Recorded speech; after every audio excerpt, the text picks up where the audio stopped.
Welcome to cubit academy.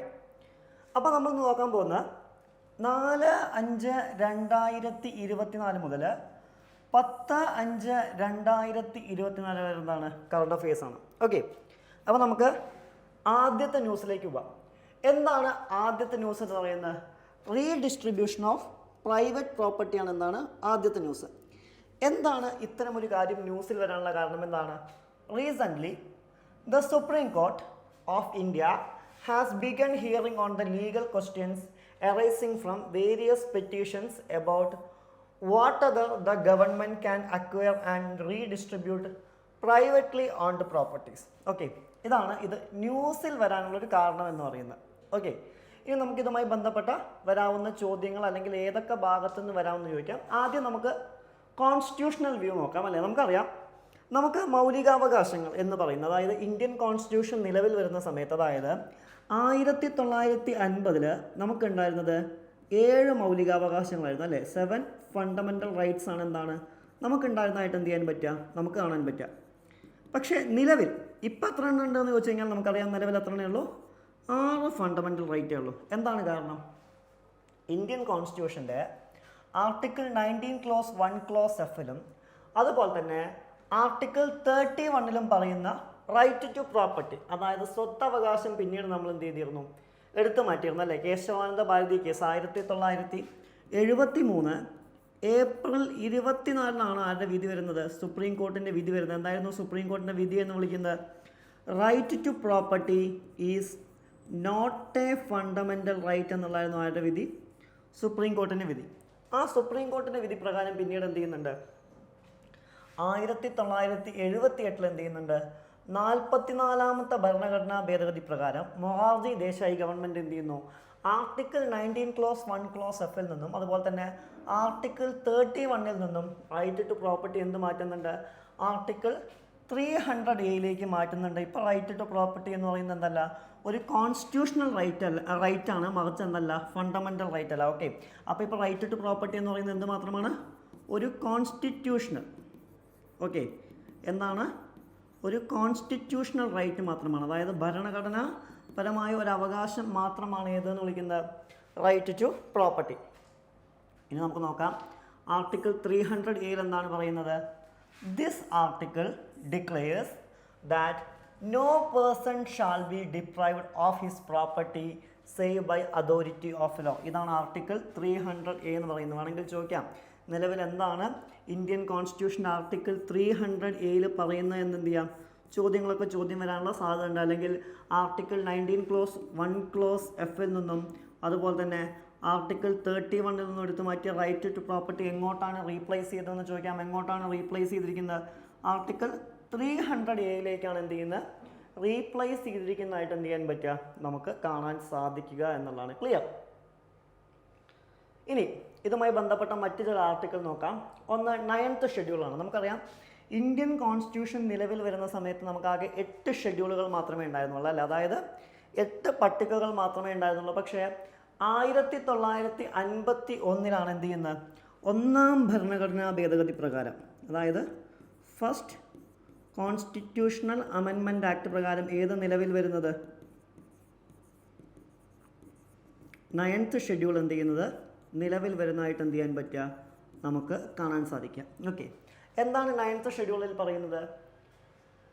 It list specific laws that cannot not be challenged in courts on the ground they violate fundamental right including the ones fundamental right to property. അതായത് എന്താണ്, right to property ആർക്ക് ഏറ്റെടുക്കാം? ഗവൺമെൻറ്റിന് ഏറ്റെടുക്കാമെന്നും അതൊരിക്കലും എവിടെ challenge ചെയ്യാൻ പാടില്ല, കോടതിയിൽ ചലഞ്ച് ചെയ്യാൻ പാടില്ല എന്നുള്ളതായിരുന്നു ഈ 9th ഷെഡ്യൂൾ വരുമ്പോൾ അതിൻ്റെ നിയമവശം. പക്ഷേ ഞാൻ നേരത്തെ പറഞ്ഞ പോലെ തന്നെ 1973 ഇത് നടക്കുന്നത്, കേശവാനന്ദ ഭാരതി കേസ് നടക്കുന്നത്.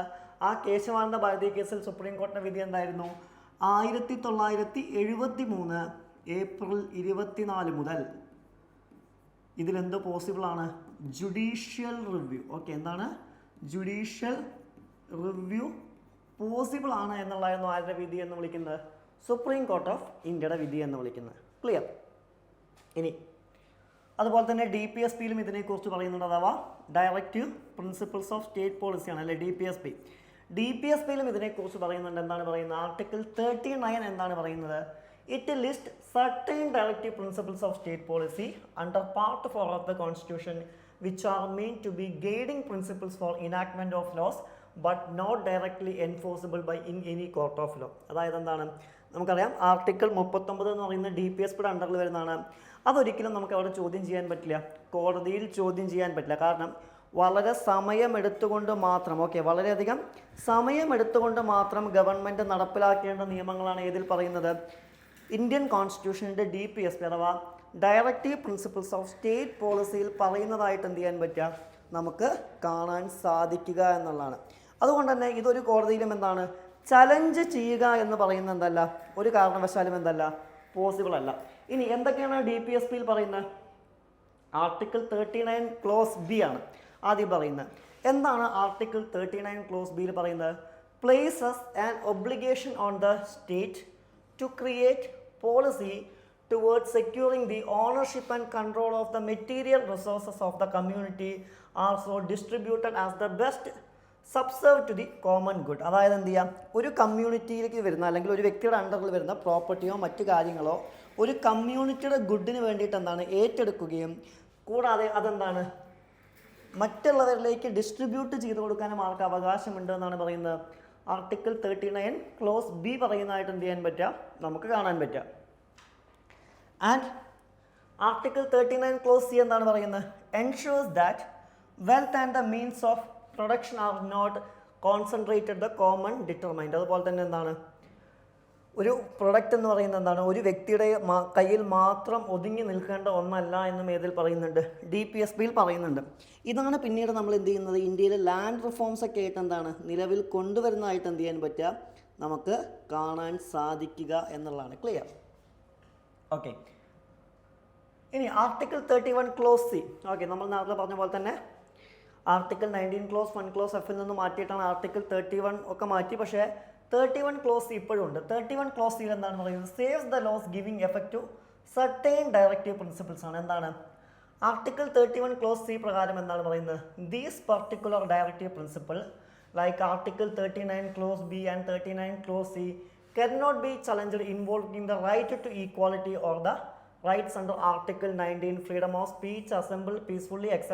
ഒരിക്കലും ഇപ്പോൾ ആർട്ടിക്കിൾ 31 ക്ലോസിൽ ഗവൺമെൻറ് പറയുന്നത് എന്താണെന്ന് ചോദിച്ചു കഴിഞ്ഞാൽ ഈ ആർട്ടിക്കിൾ 39 ക്ലോസ് ബിയോ അല്ലെങ്കിൽ ആർട്ടിക്കിൾ 39 ക്ലോസ് സിയോ നടപ്പിലാക്കുമ്പോൾ അതൊരിക്കലും എവിടെ ചലഞ്ച് ചെയ്യില്ല എന്നുള്ളതാണ്. ആർട്ടിക്കിൾ 14നെയോ അല്ലെങ്കിൽ ആർട്ടിക്കിൾ 19നെയോ എന്താണ് ചലഞ്ച് ചെയ്യില്ല. അതായത് അത് കോടതിയിൽ ചോദ്യം ചെയ്യാൻ പാടില്ല എന്നും പറയുന്നതായിട്ട് എന്ത് ചെയ്യാൻ പറ്റും? നമുക്ക് കാണാൻ സാധിക്കുമെന്നുള്ളതാണ്. And in the Kesavananda Bharati case 1973 the court upheld the validity of article 31 clause C but made subject to judicial review. പക്ഷേ എന്ത് ചെയ്യുന്നു? ആർട്ടിക്കിൾ 31 ക്ലോസ് സിക്ക് എന്താണ് വാലിഡിറ്റി ഉണ്ട് എന്നും പക്ഷേ എന്നാൽ അതേസമയം അതെന്താണ് ജുഡീഷ്യൽ റിവ്യൂ അതായത് കോടതിക്ക് ചോദ്യം ചെയ്യാൻ പറ്റുമെന്നും ഏതിൽ പറയുന്നുണ്ട്? കേശവാനന്ദ ഭാരതി കേസിൽ പറയുന്നതായിട്ട് എന്ത് ചെയ്യാൻ പറ്റും? നമുക്ക് കാണാൻ സാധിക്കും എന്നുള്ളതാണ്. ക്ലിയർ? നെക്സ്റ്റ് വൺ ആണ് ഇത് Indian Institute of astrophysics IIA ആണ് ന്യൂസിൽ വന്നിരിക്കുന്നത്. എന്താണ് ഇന്ത്യൻ ഇൻസ്റ്റിറ്റ്യൂട്ട് ഓഫ് ആസ്ട്രോഫിസിക്സ് ന്യൂസിൽ വരാനുള്ള കാരണം? Recently the Indian Institute of astrophysics IIA has released a video capturing the occultation of the moon passing in front of the bright red star Antares. ഇതാണ് ഇത് ന്യൂസിൽ വരാനുള്ള ഒരു കാരണം. നമുക്ക് നോക്കാം എന്താണ് ഇന്ത്യൻ ഇൻസ്റ്റിറ്റ്യൂട്ട് ഓഫ് ആസ്ട്രോഫിസിക്സ് എന്ന് വിളിക്കുന്നത്. ഓക്കെ, ഇത് IIA is premier institute of developed to research in astronomy, astrophysics and related physics. ഇവർ പ്രധാനമായിട്ടും ഗവേഷണം നടത്തുന്ന ഏതൊക്കെയാണെന്ന് ചോദിച്ചു കഴിഞ്ഞാൽ ഏതൊക്കെയാണ്? ഒന്ന് ആസ്ട്രോണമിയിൽ, അതുപോലെ തന്നെ എന്താണ് ആസ്ട്രോഫിസിക്സിൽ, അതുപോലെ തന്നെ റിലേറ്റഡ് ഫിസിക്സ് സബ്ജക്റ്റുകളിലാണ് എന്ത് ചെയ്യുന്നത് ഇവർ ഗവേഷണം നടത്തുന്നതായിട്ട് എന്ത് ചെയ്യാൻ പറ്റുക? നമുക്ക് കാണാൻ പറ്റുക. ഇതെന്താണ് ഒരു ഒബ്സർവേറ്ററി ആണ്. ഇത് എപ്പോഴാണ് സെറ്റ് ചെയ്യുന്നതെന്ന് വെച്ച് കഴിഞ്ഞാൽ എപ്പോഴാണ്? 1786 മദ്രാസിലാണ് എന്ത് ചെയ്യുന്നത് ഇത് സെറ്റ് ചെയ്യുന്നതായിട്ട് എന്ത് ചെയ്യാൻ പറ്റുക? നമുക്ക് കാണാൻ പറ്റുക. പിന്നീട് എന്ത് ചെയ്യുന്നുണ്ട്? 1899 ഇത് എങ്ങോട്ട് മൂവ് ചെയ്യുന്നുണ്ട്? കൊടൈക്കനാലിലേക്ക് എന്ത് ചെയ്യുന്നുണ്ട്? മൂവ് ചെയ്യുന്നുണ്ട്. പിന്നെ അതുപോലെ തന്നെ 1971 എന്താണ്, it became the Indian Institute of Astrophysics and shifted its headquarters to Bengaluru in 1975. അതായത് 1971 എന്തായി മാറി, ഇന്ത്യൻ ഇൻസ്റ്റിറ്റ്യൂട്ട് ഓഫ് ആസ്ട്രോഫിസിക്സ് എന്നുള്ള പേരിലേക്ക് എന്ത് ചെയ്യുകയും മാറ്റുകയും പിന്നീട് ഇതിൻ്റെ ഹെഡ്ക്വാർട്ടേഴ്സ് 1975 എങ്ങോട്ട് മാറ്റുന്നുണ്ട്, ബാംഗ്ലൂരുവിലേക്ക് എന്ത് ചെയ്യുന്നുണ്ട്, മാറ്റുന്നതായിട്ട് എന്ത് ചെയ്യാൻ പറ്റും, നമുക്ക് കാണാൻ പറ്റും. The institute main observing facilities are located in Kodaikanal, Kavalur, Gauribidanur and Hanle. ഈ സ്ഥലങ്ങളിലാണ് നിലവിൽ ഇതിൻ്റെ ഒബ്സർവേറ്ററീസ് ഉള്ളത്. It conduct research in physical science, engineering sciences, astronomy and space sciences under the department of science and technology.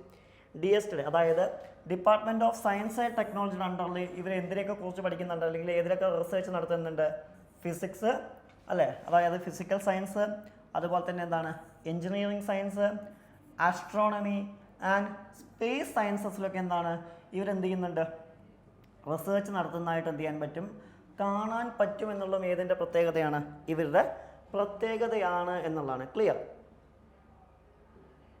And next ന്യൂസാണ് എന്താ, 65th foundation day of CSIR അഥവാ Indian Institute of petroleum, IIP, അതായത് CSIR അതുപോലെ തന്നെ Indian Institute of പെട്രോളിയത്തിൻ്റെ ഒക്കെ എന്താണ് 65ാമത്തെ foundation day ആണ്. എന്താണ്, recently the council of scientific industrial research Indian Institute of petroleum CSIR IIP celebrated its 65th foundation day established in 14th April 1960.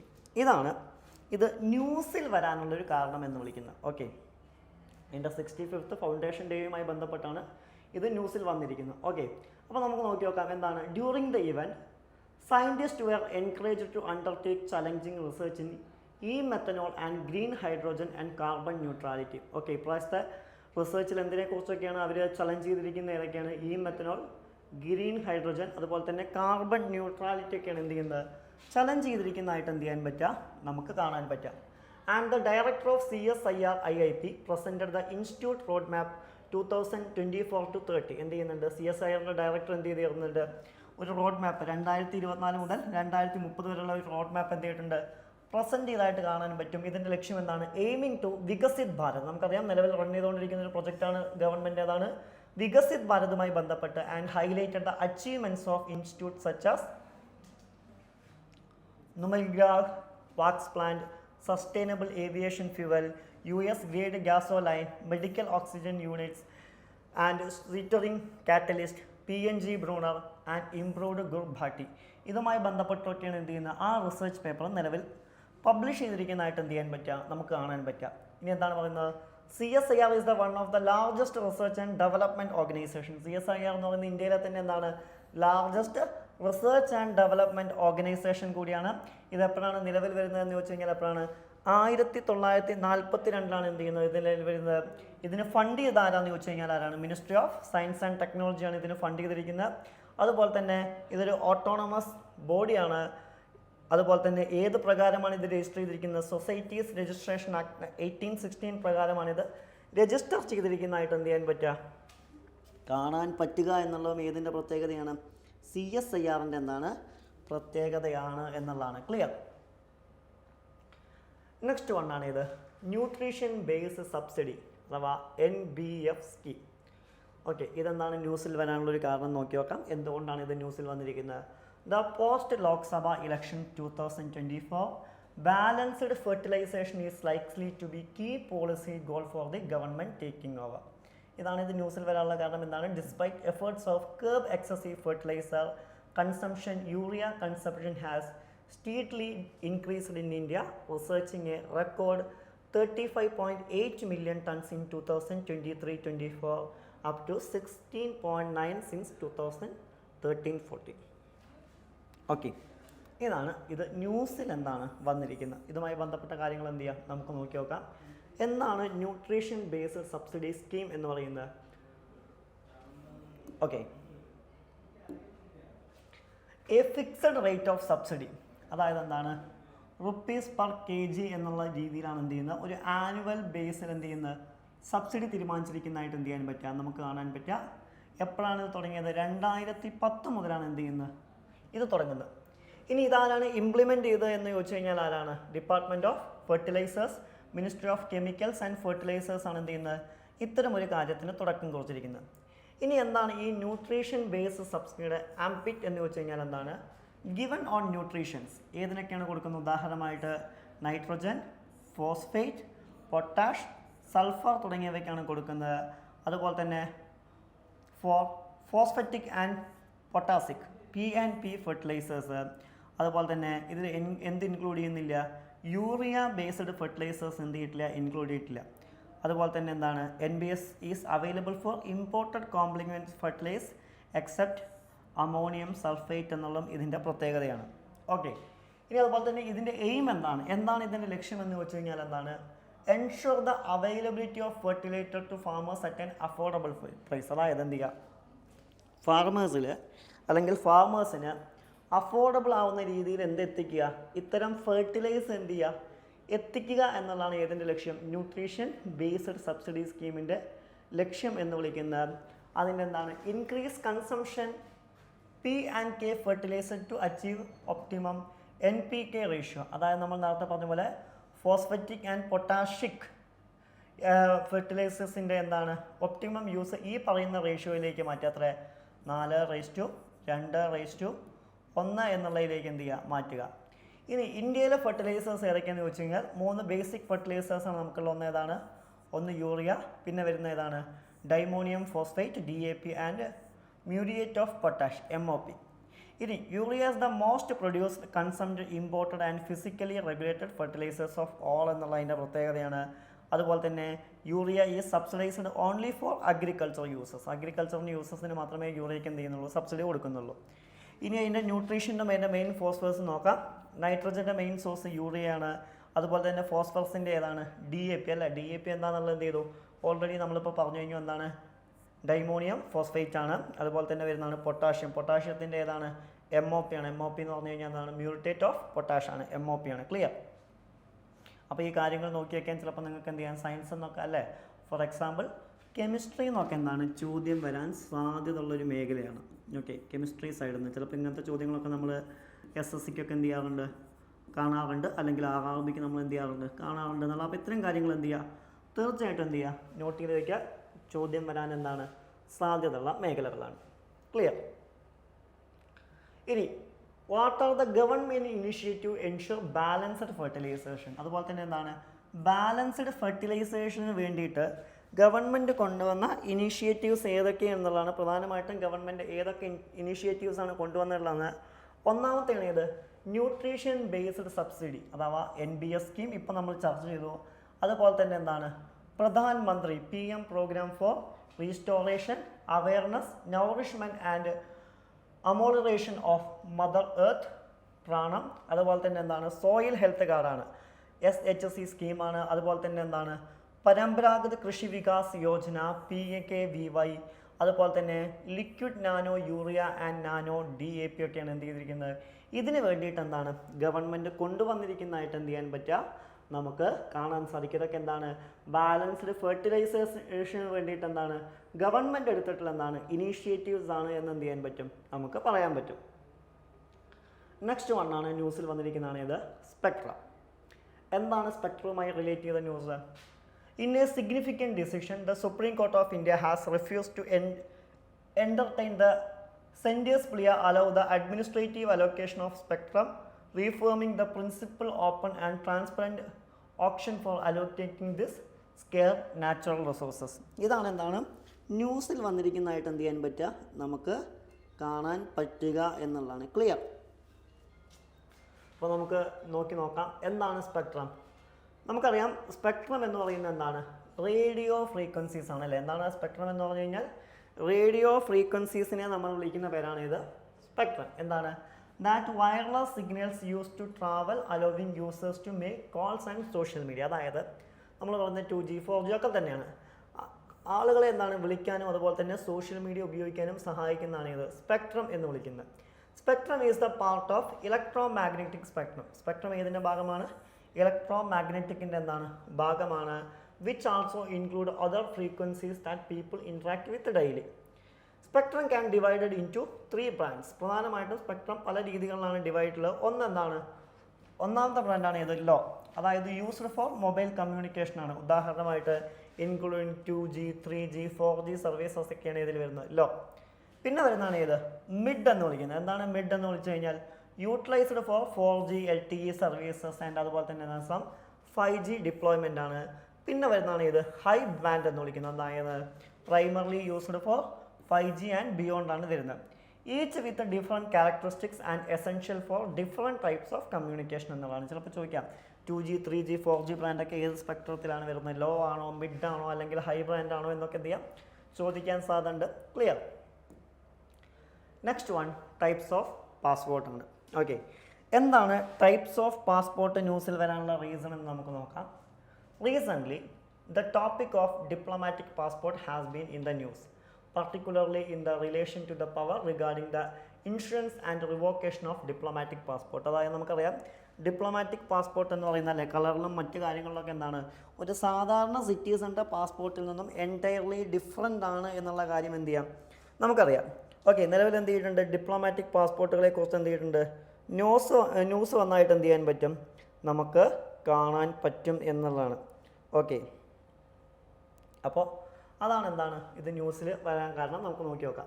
ഇനി ഒന്നിൻ്റെ passport അതിൻ്റെ വാലിഡിറ്റി കളർ ഇഷ്യൂ ചെയ്യുന്ന ആർക്കാണ് എന്നുള്ളതാണ്. ഒന്നാമത്തെയാണ് ഏതെന്ന് വിളിക്കുന്നത് ഓർഡിനറി. ഓക്കെ, ഓർഡിനറി എന്ന് പറഞ്ഞു കഴിഞ്ഞാൽ എന്താണ് ടൈപ്പ് പി ആണ് ഏത് എന്ന് വിളിക്കുന്നത് ഓർഡിനറി എന്നതുകൊണ്ട് എന്ത് ചെയ്യുന്നത് ഉദ്ദേശിക്കുന്നതായിട്ട് കാണാൻ പറ്റുക. ഇനി ഇതാർക്കൊക്കെയാണ് 10 years for adults 5 years for minors ഒക്കെയാണ് എന്ത് ചെയ്യുന്നത് ഇത് ഉപയോഗിക്കുന്നത്. ഇതിൻ്റെ കളർ എന്താണ് ബ്ലൂ ആണ്. അതുപോലെ തന്നെ ആർക്കൊക്കെയാണ് ഇത് ഇഷ്യൂ ചെയ്യുന്നത് ആൾ ഇന്ത്യ സർവൻസിനാണ്, ആൾ ഇന്ത്യ സിറ്റിസൺസിനാണ് ഇത് ഇഷ്യൂ ചെയ്യുന്നത്.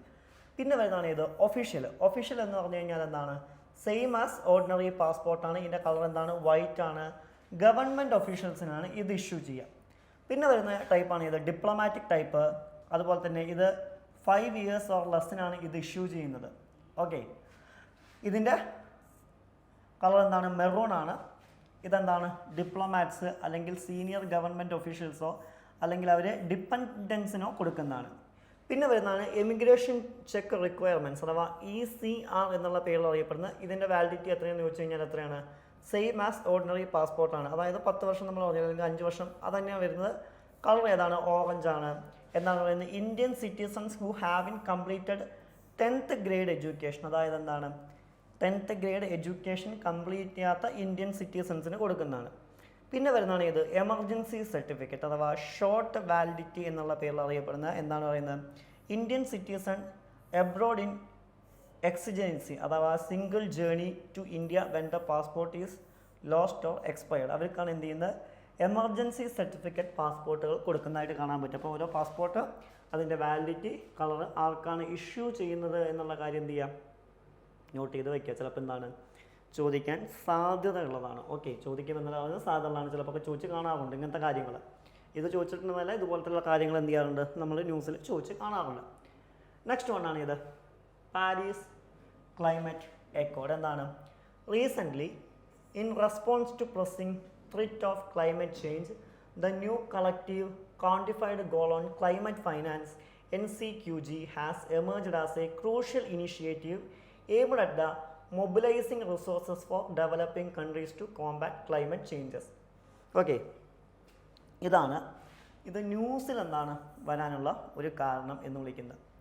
ഇനി എന്താണ് പാരീസ് ക്ലൈമറ്റ് അക്കോർഡ്? എന്താണ് ഇതിൻ്റെ ലീഗൽ സ്റ്റാറ്റസ്? എന്താണ് it is legally binding international treaty on climate change. അല്ലേ, ക്ലൈമറ്റ് ചേഞ്ചിൽ ഇൻ്റർനാഷണൽ ട്രീറ്റിയാണ്. ഇത് ലീഗലി എന്താണ് ബൈൻഡിങ് ആണ് എന്ന് പറഞ്ഞു കഴിഞ്ഞാൽ എല്ലാ രാജ്യങ്ങളും അല്ലെങ്കിൽ ഇതിൻ്റെ ഭാഗമായ എല്ലാ ആളുകളും എന്താണ് അനുസരിക്കേണ്ട കാര്യങ്ങളാണ് എന്നുള്ളതാണ് ഇതിൽ പറയുന്നത്.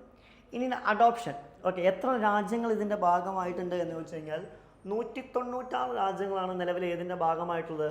ഇതിൻ്റെ ഭാഗമായിട്ട് നിൽക്കുന്നത് ഇത് എവിടെ വെച്ചിട്ടാണ് അഡോപ്റ്റ് ചെയ്യാത്ത conference of parties COP21 Paris in December 2050. അതായത് 2015 ഡിസംബറിൽ പാരീസിൽ നടന്ന COP21 എന്ത് ചെയ്യുന്നത് ഇത് കൊണ്ടുവന്നായിട്ട് അല്ലെങ്കിൽ ഇത്തരം ഒരു എഗ്രിമെൻ്റ് കൊണ്ടുവന്നായിട്ട് നമുക്ക് കാണാൻ പറ്റുക. ഇനി ഇതിൻ്റെ ഗോൾ എന്താണ് ഇതിൻ്റെ ലക്ഷ്യം എന്ന് പറയുന്നത് എന്താണ് to limit global warming to well below 2 degrees Celsius and perfectly limit it to 1.5 degrees Celsius compared to pre industrial levels എന്നുള്ളതാണ്. ഇതാണ് ഇതിൻ്റെ ഗോള് ആൻഡ് ഒബ്ജക്റ്റീവ് എന്താണ്? To achieve the long term temperature goal, countries aim to reach global peaking greenhouse gas emissions as soon as possible to achieve a climate neutral by the mid century. അതായത് ഈ കാലഘട്ടത്തിൽ എന്ത് ചെയ്യുക? പ്രകൃതിയെ കൂടുതൽ എന്ത് ചെയ്യുക? സംരക്ഷിക്കുക, ഗ്ലോബൽ വാർമിംഗ് ഒക്കെ കുറയ്ക്കുക, ഗ്രീൻ ഹൗസ് ഗ്യാസിൻ്റെ ഉപയോഗം കുറയ്ക്കുക. ഇതൊക്കെയാണ് ഇതിൻ്റെയും ലക്ഷ്യം. And India is a signatory to the Paris agreement. India reaffirmed its commitment to the agreement in August 2022 by submitting an updated NDC to the UNFCCC. In the NDC outlines India's goal for 2021 and 30. 2022 ആഗസ്റ്റിൽ എന്ത് ചെയ്തിട്ടുണ്ട്?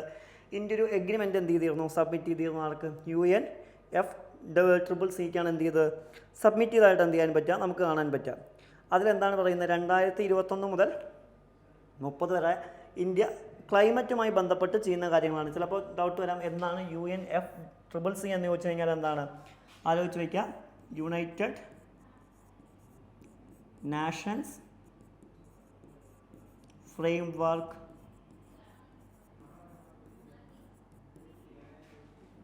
Convention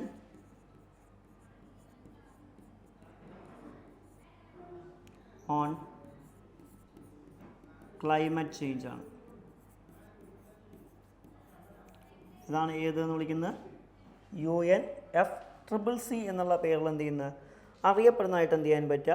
നമുക്ക് കാണാൻ സാധിക്കുക എന്നുള്ളതാണ്. Clear? ചിലപ്പോൾ ചോദിക്കാവുന്ന ഭാഗമാണ് ഇതൊക്കെ.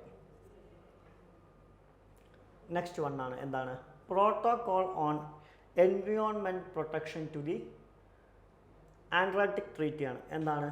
India through the Ministry of Earth Sciences MOES and the National Center for Polar and Ocean Research NCPOR is the set to host the 46th Antarctic Treaty Consultative Meeting ATMC 46 and the 26th meeting of Committee for Environmental Protection CEP 26 in Kochi, Kerala from 20 to 30 May 2024. Okay. ഇതാണ് നടക്കാൻ പോകുന്ന meeting ആണ് അല്ലേ? അതുമായി ബന്ധപ്പെട്ട് വന്നിരിക്കുന്ന ന്യൂസാണ്. നമുക്ക് നോക്കാം. എന്താണ് protocol on environmental protection to the Antarctic treaty, the Madrid protocol എന്നുള്ള പേരിൽ അറിയപ്പെടുന്നത്.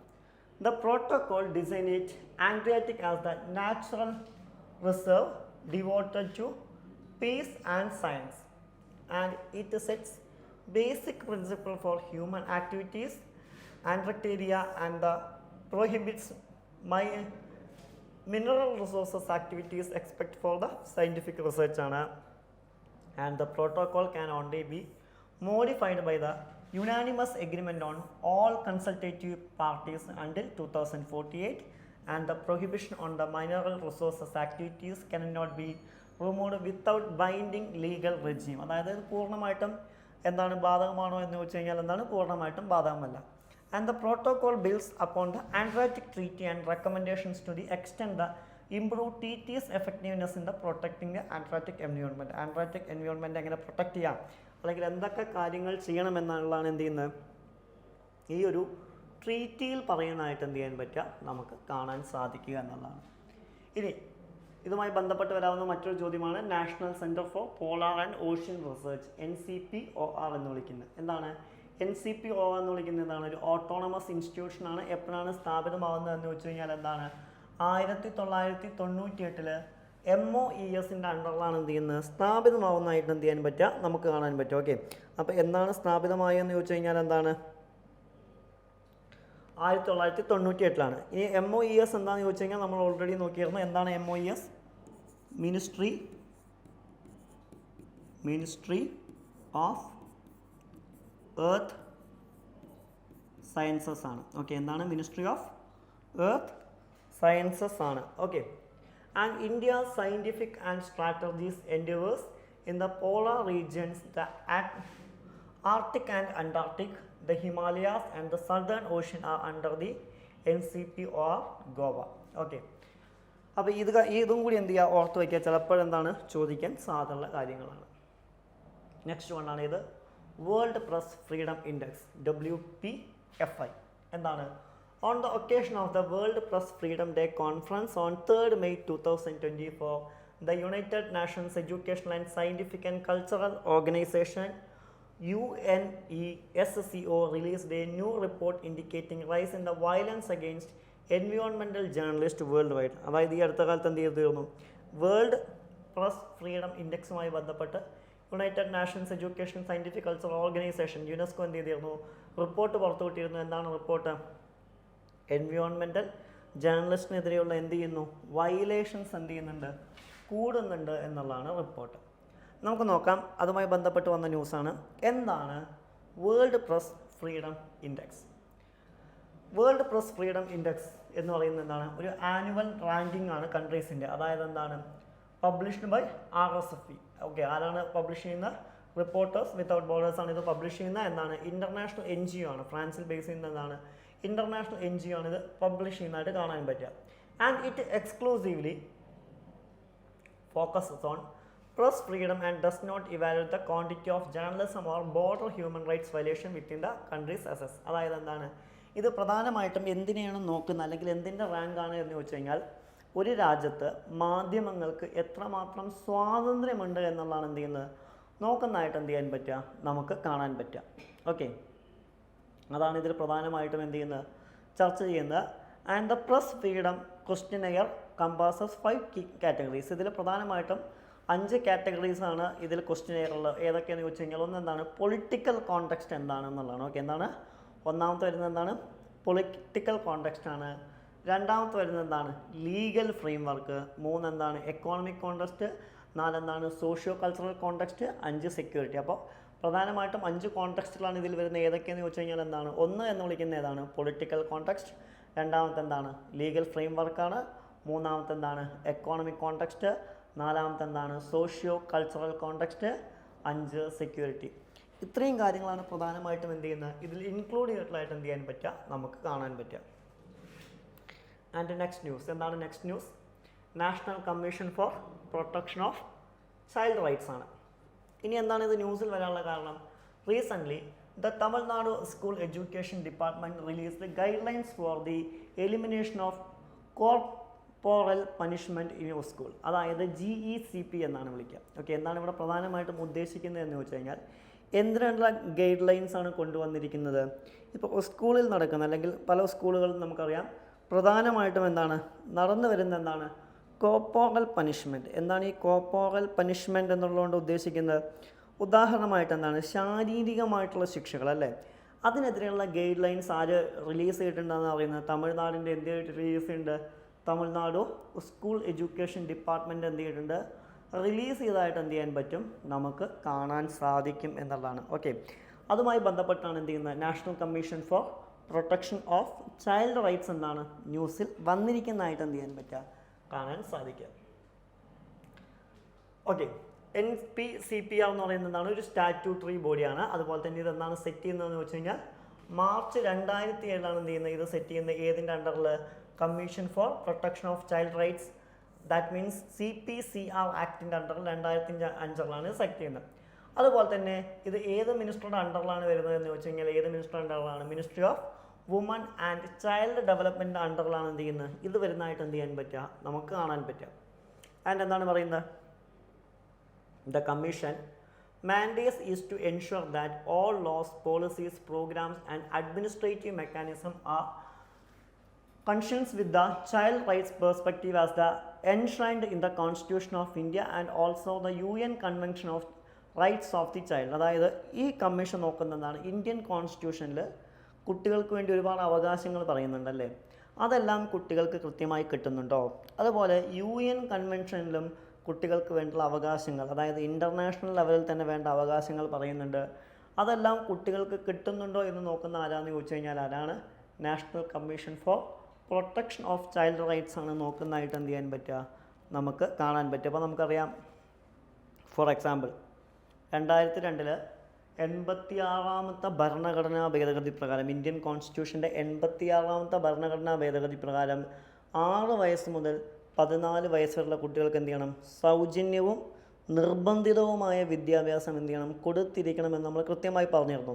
ഇതിൻ്റെ പിന്നാലെ തന്നെ എന്ത് ചെയ്യുന്നുണ്ട്, പാർലമെൻറ്റ് 2009 എന്ത് ചെയ്യുന്നുണ്ട്, റൈറ്റ് ടു എഡ്യൂക്കേഷൻ ആക്ട് പാസ്സാക്കുന്നുണ്ട്. അപ്പോൾ അത്തരം കാര്യങ്ങൾ കൃത്യമായി കുട്ടികൾക്ക് കിട്ടുന്നുണ്ടോ നോക്കുക. അതുപോലെ തന്നെ പോക്സോ കേസുകളുമായി ബന്ധപ്പെട്ട കാര്യങ്ങൾ, കുട്ടികളെ സെക്ഷൽ ഒഫൻസസിന് വേണ്ടി ഉപയോഗിക്കുന്നുണ്ടോ, അല്ലെങ്കിൽ അവരെ ഏതൊക്കെ രീതിയിൽ സംരക്ഷിക്കാൻ കഴിയും. അപ്പോൾ ഇത്തരം കാര്യങ്ങളൊക്കെ നോക്കുന്ന ആരാന്ന് ചോദിച്ചു കഴിഞ്ഞാൽ ആരാണ്? National commission for protection of child rights ആണ് എന്ത് ചെയ്യുന്നത്. ഇതൊക്കെ നോക്കുന്നതായിട്ട് എന്ത് ചെയ്യാൻ പറ്റുക, കാണാൻ സാധിക്കുക എന്നുള്ളത് ഏതിൻ്റെ പ്രത്യേകതയാണ്? ഇതിൻ്റെ പ്രത്യേകതയാണ് എന്നുള്ളതാണ്. ക്ലിയർ? അപ്പോൾ അത്തരം കാര്യങ്ങളൊക്കെയാണ് എന്ത് ചെയ്യുന്നത് ഇതിൽ വരുന്നതായിട്ട് എന്ത് ചെയ്യാൻ പറ്റുക, കാണാൻ പറ്റുക. നെക്സ്റ്റ് വൺ ആണ് ഇത് നാഷണൽ ഹെൽത്ത് അക്കൗണ്ട്സ്, NHA എന്ന് വിളിക്കുന്നത്.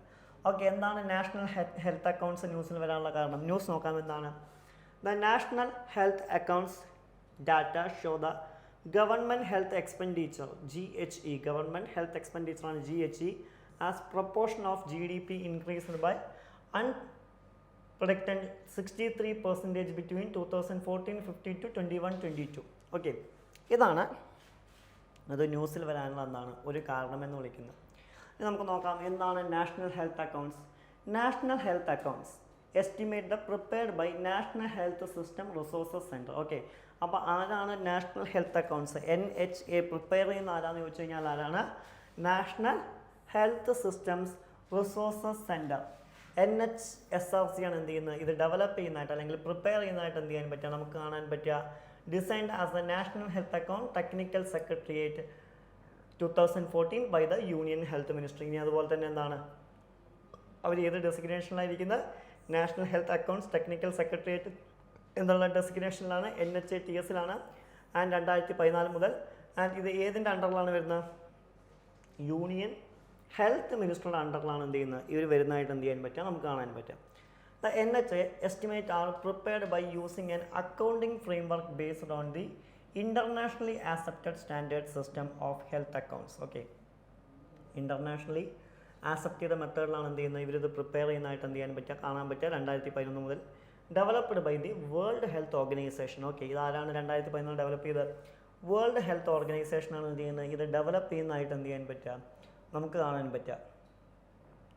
And these estimates are not only comparable internationally but also enable the policy makers to monitor the progress different health financing indicators of the country.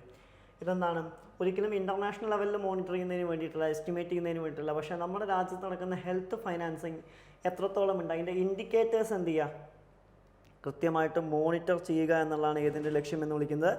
ഇതിൻ്റെ ലക്ഷ്യമായിട്ട് എന്ത് ചെയ്യാൻ പറ്റുക, നമുക്ക് കാണാൻ സാധിക്കുക എന്നുള്ളതാണ്. ക്ലിയർ? ഇനി അതുപോലെ തന്നെ ന്യൂസിൽ ഇത് ചിലപ്പോൾ ഇതുമായി ബന്ധപ്പെട്ട് ചോദിക്കാൻ സാധ്യതയുള്ള മറ്റൊരു കാര്യമാണ് ഇത് national health systems resource centre എന്ന് വിളിക്കുന്നത്. ഇത് എപ്പോഴാണ് സ്ഥാപിതമാവുന്നത് എന്ന് വെച്ച് കഴിഞ്ഞാൽ 2006-2007 എന്ത് ചെയ്യുന്നത് ഇത് സ്ഥാപിതമാവുന്നത്. ഏതിൻ്റെ അണ്ടറിലാണ്? നാഷണൽ റൂറൽ ഹെൽത്ത് മിഷൻ്റെ NRHMൻ്റെ അണ്ടറിലാണ് ഇത് സ്ഥാപിതമാവുന്നതായിട്ട് എന്ത് ചെയ്യാൻ പറ്റുക, നമുക്ക് കാണാൻ പറ്റുക. ഓക്കെ, ഇതെന്താണ് അപ്പെക്സ് ബോഡിയാണ്. ഓക്കെ, ഗവൺമെൻറ് ഓഫ് ഇന്ത്യയുടെ എന്താണ് ടെക്നിക്കൽ അസിസ്റ്റൻസ്, ഹെൽത്തിൻ്റെ കാര്യത്തിൽ ടെക്നിക്കൽ അസിസ്റ്റൻസിന് വേണ്ടിയിട്ടുള്ള അപ്പെക്സ് ബോഡിയാണ്.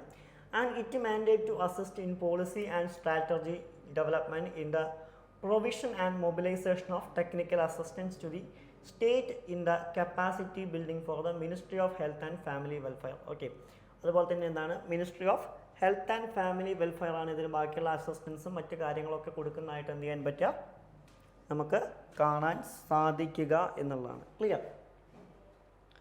ആൻഡ് നെക്സ്റ്റ് ന്യൂസാണ് എന്താണ് വല്ലഭാചാര്യ ജയന്തി.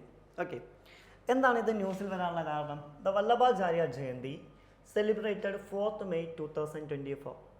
മെയ് 4, 2024 എന്ത് ചെയ്യുന്നത് വല്ലഭാചാര്യ ജയന്തി എന്ത് ചെയ്യുന്നത് സെലിബ്രേറ്റ് ചെയ്യുന്നത് എന്താണ്? Commemorate the birth anniversary of renowned Hindu scholar and the ardent devotee of lord Krishna Shri Vallabhacharya. എന്താണ് ഹിന്ദു സ്കോളർ ആയിരുന്ന അതുപോലെ തന്നെ ലോർഡ് കൃഷ്ണയുടെ ഏറ്റവും വലിയ ഡിവോട്ടി ആയിരുന്ന വല്ലഭാചാര്യ, അതായത് 1479 മുതൽ 1531 സെഞ്ചുറിയിലാണ് അദ്ദേഹം ജീവിച്ചിരുന്നത്. അദ്ദേഹത്തിൻ്റെ എന്താണ് ബർത്ത് ആനിവേഴ്സറിയാണ് ഇത് വല്ലഭാചാര്യ ജയന്തി എന്ന് വിളിക്കുന്നത്. ഇനി എന്താണ് വല്ലഭാചാര്യ എന്ന് പറയുന്നത് എന്താണ് revered figure who had deep command over the Vedas and Upanishad. വേദാസിലും ഉപനിഷത്തിലും ഒരുപോലെ എക്സ്പെർട്ട് ആയ ആളായിരുന്നു. He was known by the titles Vallabha and Mahaprabhu Vallabhacharya. Vallabha അല്ലെങ്കിൽ എന്താണ് മഹാപ്രഭു വല്ലഭാചാര്യ എന്നുള്ള പേരിലൊക്കെ എന്ത് ചെയ്യുന്നുണ്ട് അറിയപ്പെടുന്നുണ്ട്. അദ്ദേഹമാണ് എന്ത് സ്റ്റാർട്ട് ചെയ്യുന്നത് founder the philosophy of Shuddha Advaita or pure non dualism എന്ത് ചെയ്യുന്നത് സ്റ്റാർട്ട് ചെയ്യുന്നത്. And he also founder the Pushti sect of Vaishnavism start ചെയ്യുന്നുണ്ട്. അതുപോലെ തന്നെ എന്താണ്, ഇദ്ദേഹം ഒരു കൃഷ്ണ സെൻട്രിക് ആയിരുന്നു, Braj region of India. And Vallabhacharya was born in Telugu Brahmin family 1479 AD. 1479 AD എന്താണ്, ഒരു തെലുങ്കു ബ്രാഹ്മൺ ഫാമിലിയിലാണ് അദ്ദേഹം ജയിക്കുന്നതായിട്ട് എന്ത് ചെയ്യാൻ പറ്റുക, നമുക്ക് കാണാൻ പറ്റുക. അദ്ദേഹം എന്താണ്, ഒരു പ്രോലിറ്റിഫിക് റൈറ്റർ ആയിരുന്നു. അതുപോലെ തന്നെ എന്താണ്, മെനി ലിറ്ററസി വർക്കൊക്കെ അദ്ദേഹത്തിൻ്റെ ഭാഗമായിട്ട് അദ്ദേഹം ചെയ്തിട്ടുണ്ട്. അതുപോലെ തന്നെ അദ്ദേഹത്തിൻ്റെ എന്താണ് 16 ഇൻഡിപെൻഡൻറ്റ് ഗ്രാൻഡ്സിനെ നമ്മൾ എന്ത് വിളിക്കുന്നത്, ഷോത് ഗ്രാൻഡ് എന്നുള്ള പേരിലാണ് എന്ത് ചെയ്യുന്നത്, അറിയപ്പെടുന്നതായിട്ട് എന്ത് ചെയ്യാൻ പറ്റുക, കാണാൻ സാധിക്കുക. ക്ലിയർ. നെക്സ്റ്റ് വണ്ണാണ് ഇത് ന്യൂസിൽ വന്നിരിക്കുന്നത് പെട്രോളിയം ആൻഡ് എക്സ്പ്ലോസീവ് സേഫ്റ്റി ഓർഗനൈസേഷനാണ്, പെസോ ആണ്. എന്താണ് ഇത് ന്യൂസിൽ വരാനുള്ള കാരണം? The government of India aims to replace the explosive act 1884 with the new explosive bill 2024. അതായത് എന്താണ്, നിലവിൽ ഗവൺമെൻറ് എന്ത് ചെയ്യാൻ പോവാണ്, എക്സ്പ്ലോസീവ് ആക്ട് 1884 എന്ത് വെച്ച് റീപ്ലേസ് ചെയ്യാൻ പോവാണ്, എക്സ്പ്ലോസീവ് ബിൽ 2024 വെച്ച് എന്ത് ചെയ്യാണ്, റീപ്ലേസ് ചെയ്യാൻ പോവാണ്. അതിൻ്റെ ഭാഗമായിട്ടാണ് എന്ത് ചെയ്തിരിക്കുന്നത്, ഇത് ന്യൂസിൽ വന്നിരിക്കുന്നതായിട്ട് എന്ത് ചെയ്യാൻ പറ്റുക, നമുക്ക് കാണാൻ പറ്റുക എന്നുള്ളതാണ്. നമുക്ക് നോക്കാം എന്താണ് പെസോ അഥവാ petroleum and explosive safety organisation എന്ന് വിളിക്കുന്ന പെസോ എന്ത് പേരിലാണ് അറിയപ്പെടുന്നത് എന്ന് ചോദിച്ചു കഴിഞ്ഞാൽ, അല്ലെങ്കിൽ പെസോ ഏതിൻ്റെ അണ്ടറിലാണ് വരുന്നത് എന്ന് ചോദിച്ചു കഴിഞ്ഞാൽ, ഡിപ്പാർട്ട്മെൻറ്റ് ഓഫ് എക്സ്പ്ലോസീവ്സ് എന്നുള്ള പേരിലാണ് അറിയപ്പെടുന്നത്. 1898 മുതൽ has been saving the national as the nodal agency. ഇത് ഏതിൻ്റെ നോഡൽ ഏജൻസിയാണ്, ഏതിൻ്റെ, for regulating the safety and hazardous substances such as explosive and compressed gas and petroleum. അതിൻ്റെ നോഡൽ ഏജൻസിയാണ്. Pesos major work to administer the responsibilities delegated under Explosive Act 1884 and Petroleum Act 1934. അതായത് explosive act 1884 അതുപോലെ തന്നെ petroleum act 1934 പറയുന്ന കാര്യങ്ങൾ എന്ത് ചെയ്യുക, administer ചെയ്യുക. And the rules made thereunder related to manufacture, import, export, transport, possession, sale, use of explosives, petroleum product and compressed natural gases, ഇതുമായി ബന്ധപ്പെട്ട കാര്യങ്ങൾ നോക്കുക. അതുപോലെ തന്നെ ഇത് ഏതിൻ്റെ അണ്ടറിലാണ് വർക്ക് ചെയ്യുന്നത്, DPIIT ministry of commerce and ഇൻഡസ്ട്രിയുടെ അണ്ടറിലാണ് എന്ത് ചെയ്യുന്നത്, ഇത് വർക്ക് ചെയ്യുന്നതായിട്ട് എന്ത് ചെയ്യാൻ പറ്റുക, നമുക്ക് കാണാൻ പറ്റുക. And the organisation has provided training to the law enforcement. ഇത് എന്തിനൊക്കെ ഉള്ള ട്രെയിനിങ്ങാണ് കൊടുക്കുന്നത്, ലോ എൻഫോഴ്സ്മെൻറ്റ്, അതുപോലെ തന്നെ എന്താണ്, security, intelligence, personnel in handling explosive safety, filling a critical gap in the country's training resources. ഇതിനൊക്കെയുള്ള ട്രെയിനിങ് ആണ് എന്ത് ചെയ്യുന്നത്, ഇതുവഴി കൊടുക്കുന്നതായിട്ട് എന്ത് ചെയ്യാൻ പറ്റുക, നമുക്ക് കാണാൻ സാധിക്കുക എന്നുള്ളതാണ്. ക്ലിയർ. ഇതാണ് ഏതെന്ന് വിളിക്കുന്നത്, petroleum and explosive safety organisation. Next news ആണ് എന്താണ്, സെൻട്രൽ ബാങ്ക് ഡിജിറ്റൽ കറൻസി. എന്താണ് പറയുന്നത്, recently the governor of the Reserve bank of India emphasized the innovative features being developed by India's central bank digital currency. That means CBDC, also known as the e-rupee എന്നുള്ള പേരിലാണ്. നമുക്ക് നോക്കാനുള്ള അതിനെക്കുറിച്ചാണ്, central bank digital കറൻസിയെക്കുറിച്ചാണ് എന്ത് ചെയ്യാനുള്ളത്, നമുക്ക് നോക്കാനുള്ളത്. Okay, എന്താണ് സെൻട്രൽ ബാങ്ക് ഡിജിറ്റൽ കറൻസി? ഒന്ന്, a digital version of Indian rupee. Okay, Indian റുപ്പിയുടെ തന്നെ എന്താണ്, ഡിജിറ്റൽ വേർഷനാണ് ഏത് എന്ന് വിളിക്കുന്നത്, സെൻട്രൽ ബാങ്ക് ഡിജിറ്റൽ കറൻസി എന്നുള്ള പേരിൽ അറിയപ്പെടുന്നത്.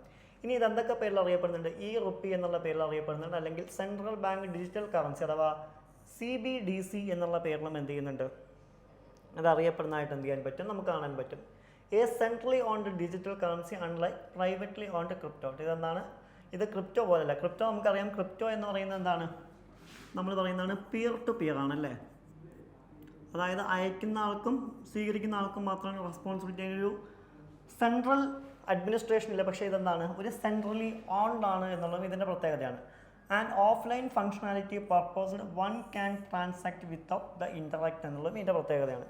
ഇതിൻ്റെ അഡ്വാൻറ്റേജസ് എന്തൊക്കെയാണെന്ന് ചോദിച്ചു കഴിഞ്ഞാൽ എന്താണ്, ഒന്നാമത്തെ അഡ്വാൻറ്റേജ് ആയി പറയുന്നത് എന്താണ്, no or minimum disruption to the financial system എന്നുള്ളതാണ്. അതുപോലെ തന്നെ എന്താണ്, ഫ്രീ ഓഫ് റിസ്ക് ആണ്. എന്താണ് ഇതിൻ്റെ അല്ലെങ്കിൽ ഡിജിറ്റൽ കറൻസിയുടെ ഏറ്റവും പ്രത്യേകത എന്ന് പറയുന്നത്, officers the explosions dealing the currency in the digital form minus the risk seen in the, ഇത് ഡിജിറ്റൽ ഫോമിൽ ആണ്, ക്രിപ്റ്റോ പോലെയല്ല. അതുകൊണ്ട് തന്നെ എന്താണ്, ഒരു സെൻട്രൽ ഓർഗനൈസേഷനിലുണ്ട്, റിസ്ക് ഫ്രീ ആണ്. അതുപോലെ തന്നെ റെസ്പോൺസിബിൾ അനോമിനിറ്റി, അതായത് എന്താണ്, ഉദാഹരണമായിട്ട് ഇതൊരു ഫിസിക്കൽ ക്യാഷിൻ്റെ വാല്യൂ തന്നെയാണ് ഉള്ളത് എന്നുള്ളതും ഇതിൻ്റെ പ്രത്യേകതയാണ്. ഇനി എന്താണ് ഇതിൻ്റെ ഇഷ്യൂസ് എന്ന് ചോദിച്ചു കഴിഞ്ഞാൽ, പ്രധാനമായിട്ടും പറയുന്ന ഇഷ്യൂസ് എന്തൊക്കെയാണ്, ഒന്നെന്താണ്, സൈബർ സെക്യൂരിറ്റിയാണ്. അതായത് കൃത്യമായി ഇതിന് സുരക്ഷ ഉണ്ടോ എന്നുള്ളതാണ്. അതുപോലെ തന്നെ privacy and issue of data use ആണ്. അതുപോലെ തന്നെ ഡിജിറ്റൽ ഡിവൈഡ്, അതുപോലെ തന്നെ step wise versa, other mistake players like Visa, Mastercard etcetera, ഇതൊക്കെയാണ്. ഓക്കെ. ഇനി റോൾ ഔട്ട് പ്ലാൻ എന്താണെന്ന് ചോദിച്ചു കഴിഞ്ഞാൽ എന്താണ്? Wholesale for restricted across the select financial bodies also called CBDCW. Okay, അതായത് ചില ബോഡീസിന് ഇത് റെസ്ട്രിക്റ്റഡ് ആണ്, അതുപോലെ തന്നെ എന്താണ് ഇത് അക്കൗണ്ട് ബേസ്ഡ് ആണ്, അതുപോലെ തന്നെ എന്താണ് അതുപോലെ തന്നെ സെറ്റിൽമെൻറ്റ്സ് ബുദ്ധിമുട്ടാണ് എന്നുള്ളത്, അതുപോലെ തന്നെ റീറ്റെയിലിൽ ഇത് ചെയ്യുമ്പോഴുള്ള ബുദ്ധിമുട്ട്, അങ്ങനെ പല ഇഷ്യൂസും എന്തുണ്ട് ഇതിനുണ്ട്. ഇത് നിലവിൽ എന്താണ് 10 കൺട്രീസിലാണ് 2022 ജൂലൈയിൽ ഇത് ലോഞ്ച് ചെയ്തിരിക്കുന്നത്. ഫസ്റ്റ് ലോഞ്ച് ചെയ്ത് എവിടെയെന്ന് വെച്ച് കഴിഞ്ഞാൽ എന്താണ് ബഹ്മൻ $100 in 2020. അതുപോലെ തന്നെ ലേറ്റസ്റ്റ് എവിടെയാണ് ജമൈക്ക ജാംടെക്സിലാണ് ഇത് ലോഞ്ച് ചെയ്തിരിക്കുന്നതായിട്ട് കാണാൻ പറ്റും. അങ്ങനെ ഒരുപാട് അഡ്വാൻറ്റേജസും ഡിസ്അഡ്വാൻറ്റേജസും ഉണ്ട്. നമ്മൾ പ്രധാനമായിട്ടും ഇതിൻ്റെ പേരൊക്കെ എന്ത് ചെയ്താൽ മതി, മനസ്സിലാക്കി വെച്ചാൽ മതി. ആൻഡ് നെക്സ്റ്റ് ന്യൂസ് ആണ് ഇത് ഇൻ്റർനാഷണൽ സൺഡേ. എന്താണ്? The government of India marked International Sunday on 3rd May 2024, reaffirming the commitment to sustainable energy practices with a special focus on solar power. Okay, ഇതുമായി ബന്ധപ്പെട്ട ന്യൂസാണ്. നമുക്ക് നോക്കാം എന്താണ് international Sunday. The ministry of new and renewable energy organised a run for sun marathon at Jawaharlal Nehru stadium New Delhi. അതായത് എന്ത് ചെയ്യുന്നുണ്ട്, Jawaharlal Nehru stadium ന്യൂഡൽഹിയിൽ എന്ത് ചെയ്യുന്നുണ്ട്, ministry of new and renewable energy organise ചെയ്യുന്നുണ്ട്, റൺ ഫോർ സൺ എന്നുള്ളൊരു മാരത്തോൺ ഓർഗനൈസ് ചെയ്തതായിട്ട് എന്ത് ചെയ്യാൻ പറ്റും, നമുക്ക് കാണാൻ പറ്റും. എന്താണ് പ്രധാനമായിട്ടും ഇതിൻ്റെ ലക്ഷ്യം? The ministry announced solar art and all India intra school solar art competition aiming to promote awareness of solar energy among the school students through artistic expression. അതായത് സോളാറിൻ്റെ അവയർനെസ്സിന് വേണ്ടിയിട്ടാണ്. ഇത് കൂടാതെ എന്താണ് മിനിസ്ട്രി എന്ത് ചെയ്തിട്ടുണ്ട്, ഓൾ ഇന്ത്യ ലെവലിലോ സ്കൂൾ തലത്തിൽ എന്താണ് all India intra school solar art കോമ്പറ്റീഷനൊക്കെ എന്താണ് വെച്ചിട്ടുള്ളതായിട്ട് എന്ത് ചെയ്യാൻ പറ്റും, കാണാൻ പറ്റും. എന്ത് ചെയ്യുക, കുട്ടികളിലേക്ക് എന്തിൻ്റെ അവയർനെസ് എത്തിക്കുക, സോളാർ എനർജിയുടെ അവയർനെസ് എത്തിക്കുക എന്നുള്ളതാണ് ഇതിൻ്റെ ലക്ഷ്യം. And solar stops were set up in 6 Indian cities to educate citizens about the significance of solar energy through captivating installation and displays. അതുപോലെ തന്നെ എന്താണ് 6 സോളാർ സ്റ്റോപ്പുകൾ എന്ത് ചെയ്തിട്ടുണ്ട്, ഓൾ ഇന്ത്യ തലത്തിൽ കൊണ്ടുവരുന്ന ആളുകളിലേക്ക് അവയർനെസ് എത്തിക്കുന്നതിന് വേണ്ടി. കൂടാതെ എന്താണ് international Sunday is recognised by globally. ഇതെന്ത് ചെയ്യുന്നുണ്ട്, നമ്മൾ ഗ്ലോബലി ആക്സെപ്റ്റ് ചെയ്താണ്. അതായത് എന്ത് ചെയ്യുക, ആളുകളിലേക്ക് എൻവയോൺമെൻറ്റിനെ ഫ്രണ്ട്ലി ആക്കി വെക്കുക, മറ്റ് എനർജിയുടെ ഉപയോഗം കുറയ്ക്കുക, സോളാർ എനർജി കൂടുതലായി ഉപയോഗിക്കുക എന്നുള്ള ലക്ഷ്യത്തിനൊക്കെ അല്ലെങ്കിൽ ലക്ഷ്യം കാണുന്നതിന് വേണ്ടിയിട്ടാണ് ഇത്തരം ഒരു കാര്യം എന്ത് ചെയ്യുന്നത്, ഗ്ലോബലി നമ്മൾ അംഗീകരിച്ചിട്ടുള്ളതായിട്ട് എന്ത് ചെയ്യാൻ പറ്റുക, കാണാൻ പറ്റുക എന്നുള്ളതാണ്. നെക്സ്റ്റ് ന്യൂസാണ് ഏതാണ്, ഗ്രീൻ വാഷിംഗ്. എന്താണ്, recently a major scientific review by international union of forest research organisation IUFRO found that market-based approaches to forest conservation such as carbon offset and deforestation-free certification schemes have largely failed to protect trees or alleviate poverty. Okay, ഇതാണ് എന്താണ് ഇത് ന്യൂസിൽ വരാനുള്ള എന്താണ് ഒരു reason എന്ന് വിളിക്കുന്നത്. എന്താണ് green washing? Green washing is a deceptive practice where companies or even government exaggerate their actions and their impact on mitigating climate change, often providing misleading information, making unverifiable claims. ഇതിനെതിരെയുള്ളതാണ് ഇത് green washing. It is an attempt to capitalize the growing demand in environmental sound product, and it is fairly widespread and entities often label various activities such as climate friendly without variable evidence, undermining genuine efforts against the climate change എന്നുള്ളതൊക്കെ ഇതിൻ്റെ പ്രത്യേകതയാണ് എന്നുള്ളതാണ്. Clear. Next one ആണ് ഇത് India emerges third largest solar power producer in 2023. എന്താണ് 2023 കൂടി എന്തായി മാറും, India emerges third largest solar power പ്രൊഡ്യൂസറായി മാറുന്നുള്ളതാണ് ന്യൂസ്. എന്താണ് India remarkable ascend as the world third largest producer of solar power in 2023 underscore the significant shift towards the renewable energy sources in the global energy landscape. Okay, ഇതാണ് ന്യൂസിൽ വരാനുള്ള കാരണം. നമുക്ക് നോക്കാം. India suppressed Japan solar power production in 2023.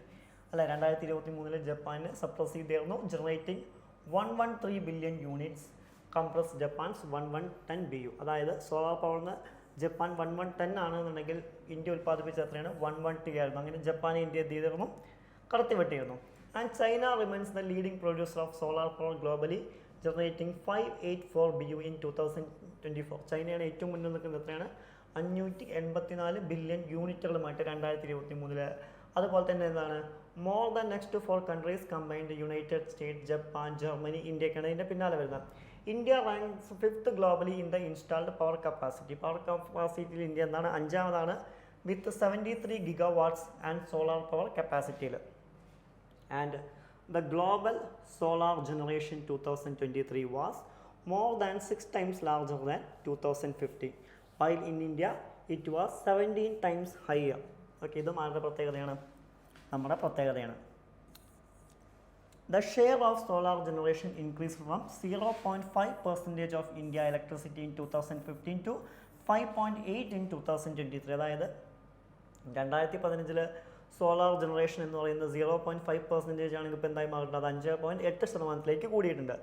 And solar power constitute 18% of India total installed electricity, but only 6.66% of the power produced, highlighting gap between capacity and actual output എന്നുള്ളതാണ്. And renewable including the solar and wind power accounted for 30% of the global electricity production in 2023, with China being main contributor എന്നുള്ളതാണ്. അപ്പോൾ main contributor ആരാന്ന് ചോദിച്ചു കഴിഞ്ഞാൽ ആരെന്നെയാണ്? ചൈനയുടെ തന്നെയാണ് ഏതെന്ന് വിളിക്കുന്നത്? മെയിൻ കോൺട്രിബ്യൂഷനൊക്കെ ആയിട്ട് എന്ത് ചെയ്യാൻ പറ്റുക? നമുക്ക് കാണാൻ സാധിക്കുക എന്നുള്ളതാണ്. ക്ലിയർ? അപ്പോൾ പ്രധാന കോൺട്രിബ്യൂട്ടർ ആരാന്ന് ചോദിച്ചു കഴിഞ്ഞാൽ ആര് തന്നെയാണ്? ചൈന തന്നെയാണ് പ്രധാനത്തെ കോൺട്രിബ്യൂട്ടർ. നമ്മൾ പക്ഷേ ഞാൻ പറഞ്ഞു 2023 നമ്മൾ ആരെ ഇതാക്കിയിരുന്നു? ജപ്പാനെ വെട്ടിച്ചുകൊണ്ട് ആര് മുന്നോട്ടെത്തിയിട്ടുണ്ട്? ഇന്ത്യ മുന്നോട്ടെത്തിയതായിട്ട് എന്ത് ചെയ്യാൻ പറ്റും? നമുക്ക് കാണാൻ സാധിക്കും എന്നുള്ളതാണ്. ക്ലിയർ? നെക്സ്റ്റ് വണ്ണാണ് ഇത്, കാലേശ്വർ വൈൽഡ് ലൈഫ് സാങ്ച്വറി. എന്താണ് ഇത് ന്യൂസിൽ വരാനുള്ള കാരണം? Recently the supreme court stayed the construction of 4 proposed dams inside Kaleshwar wild life sanctuary in Haryana's Yamuna Sagar district. At the construction will not be only negatively impact the wild life and local community, but also harm the ecosystem. Okay, ഇനി എന്താണ് news നോക്കാം. It was established in 1988. Okay, 1988 ഇത് സ്ഥാപിതമാകുന്നത് എന്തിനു വേണ്ടിയിട്ട്? To protect the local wild life and biodiversity and was declared a national park on the 8th December 2003. അതായത് എന്താണ്? 1988 എന്താണ്? ലോക്കൽ വൈൽഡ് ലൈഫ് ആൻഡ് ബയോഡൈവേഴ്സിറ്റിയെ പ്രൊട്ടക്ട് ചെയ്യാൻ വേണ്ടിയിട്ടാണ് ഇത് സ്ഥാപിതമായത്. പക്ഷേ എന്ത് ചെയ്തു?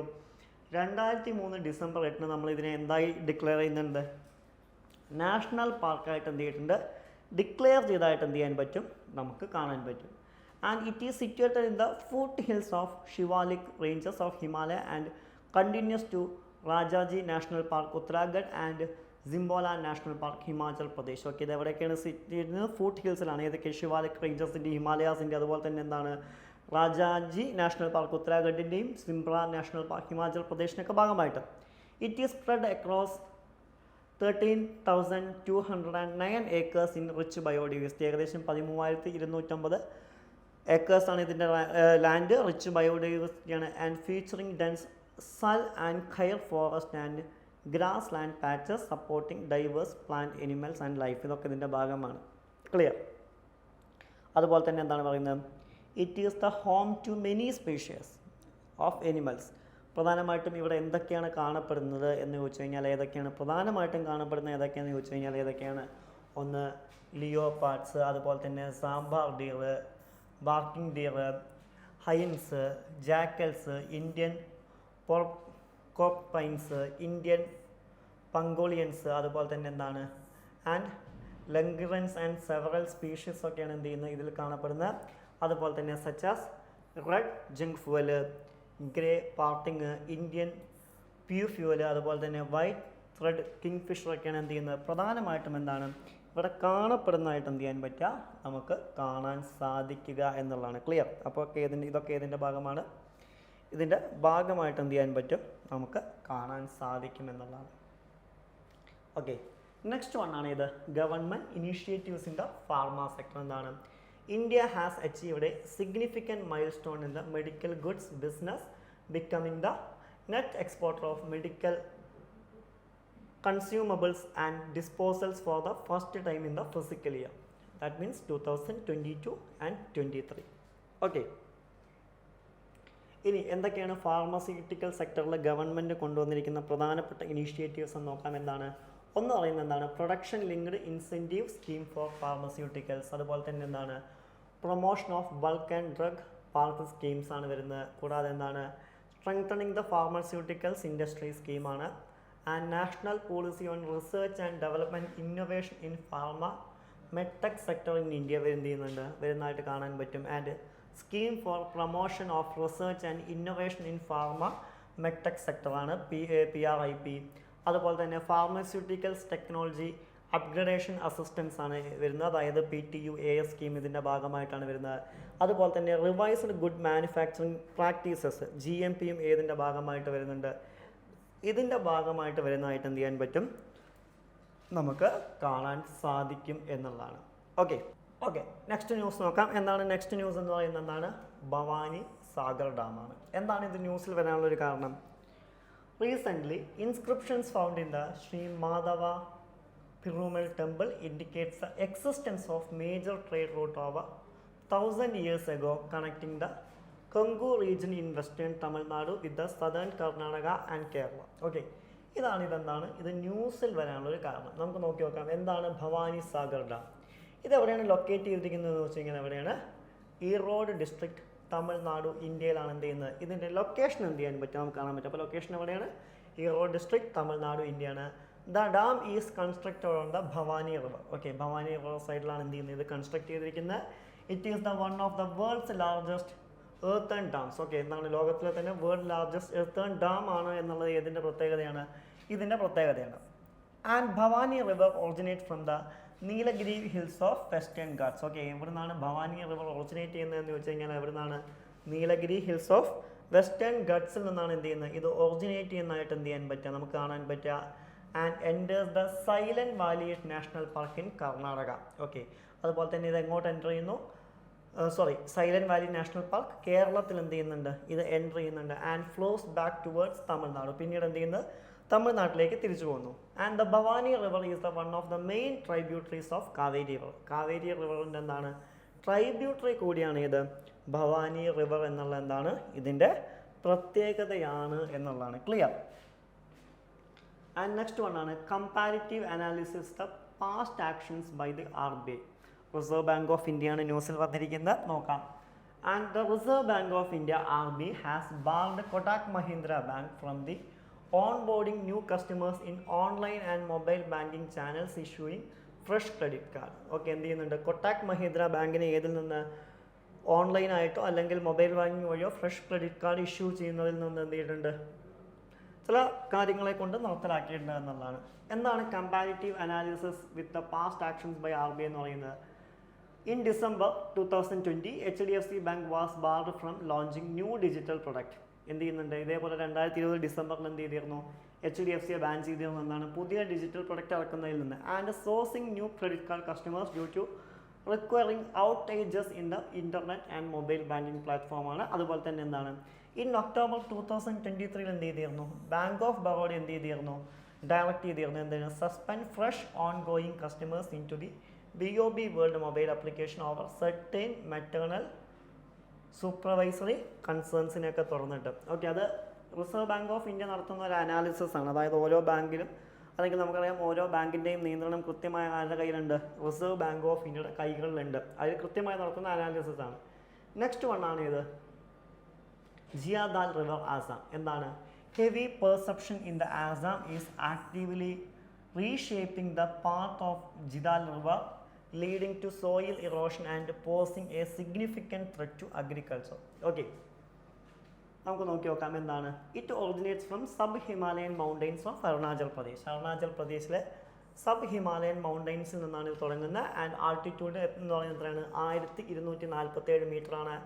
And this river serves as the northern tributary of Brahmaputra river. Okay, ഇത് ഏതിൻ്റെയാണ്, ബ്രഹ്മപുത്ര റിവറിൻ്റെ എന്താണ് നോർത്തേൺ ട്രൈബ്യൂട്ടറി ആണ് എന്നുള്ളതും ഇതിൻ്റെ പ്രത്യേകതയാണ്.